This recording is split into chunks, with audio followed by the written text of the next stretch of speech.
நீங்கள் உங்கள் வாழ்க்கையில் எப்போது வேண்டுமானாலும் சாவ்மீன், மோமோஸ், பீட்சா, பர்கர், சமோசா, மேக்கி அல்லது வேறு எந்த ஃபாஸ்ட் ஃபுட் ஆனாலும் சாப்பிட்டிருந்தால் இந்த வீடியோவை முடியும் வரை பார்ப்பதற்கும் உங்கள் நண்பர்கள் மற்றும் குடும்பத்தினருடன் பகிர்வதற்கும் நீங்கள் கடமைப்பட்டவர். இந்த மனிதன் என்ன சொல்கிறார் பாருங்க. எனக்கு 4ஆம் நிலை புற்றுநோய் கேன்சர் ஏற்பட்டுவிட்டது. என் அம்மா என்னுடன் இருக்கிறார், அப்பா கூட வந்திருக்கிறார். எனக்கு இனி அதிக நாள் வாழ முடியாது, ஏனெனில் நான் ஏற்கனவே 14 கீமோதெரபி செலுத்தப்பட்டிருக்கிறேன்.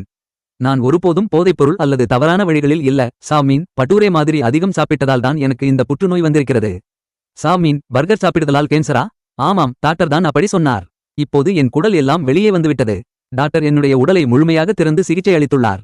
நான் 14 முறைகள் கீமோ எடுத்திருக்கிறேன், அதாவது 14 முறை என் உடலில் விஷத்தை செலுத்தினார்கள். அதையெல்லாம் நான் தாங்கியிருக்கிறேன். ஒரு வருட சிகிச்சைக்காக $36 லட்சம் தேவைப்படும் என்று டாக்டர் சொன்னார். எங்களுடைய கிராம நிலங்களை கூட விற்றுவிட்டோம். எங்கள் பக்கம் மீடியா ஹப் ஐ பின்தொடருங்கள். நன்றி நண்பர்களே, பாதுகாப்பாக இருங்கள்.